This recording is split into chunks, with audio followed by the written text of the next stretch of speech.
Ezalaki mabe mokolo ya samedi 15 et le progrès social UDPS commémoraki na stade de martyrs de la Pentecôte de Kinshasa double cérémonie 38e anniversaire et à partir de bango bilan et alternance politique au sommet de l'État de la République démocratique du Congo.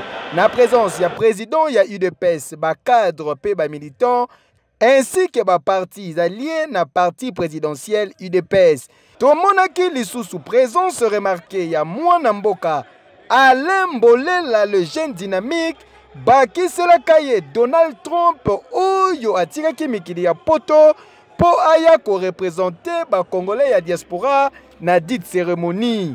Na même occasion, Mwana Mboka, Alain Mbolela, le jeune dynamique, Baki Selakaye, Donald Trump a invité qui nouvelle génération va poursuivre lutte contre l'antivaleur. Oyo ezali ko continue kozo en plaire malgré fort consenti na Mokonzi ya Mboka, chef de l'État Félix Antoine Tshisekedi Tshilombo.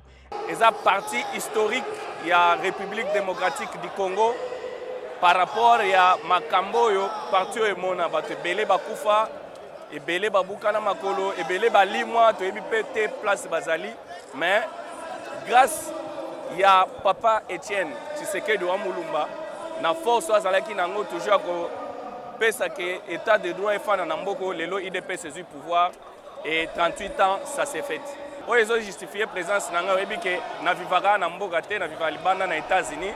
Mais tant que moni que balobi que faut fêter 38 ans d'anniversaire ngamoko nayaki en personne parce que nazo supporter le président de la République Fachi Beton yango moni présence nangai awa na martyr et makamususu. C'est le 38e anniversaire ya IDPS. Tozo siko na cadre ya président Trump. Donc auti États-Unis. Et nous avons participé à 38e anniversaire à IDPS. Tellement on est à Makila, tellement IDPS. Je suis avec lui. Il est là, regarde. Il est là. Donc spécialement, uniquement, quand on a 38e anniversaire à IDPS. Sans oublier. Vous voyez, Alain Mbolela. Donc c'est. Il y a Ilou, c'est l'homme de Charipoutre, à mon affaire Egola.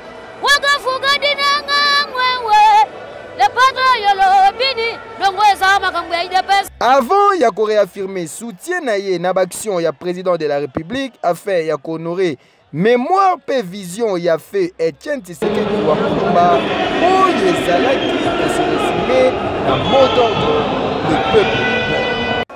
Et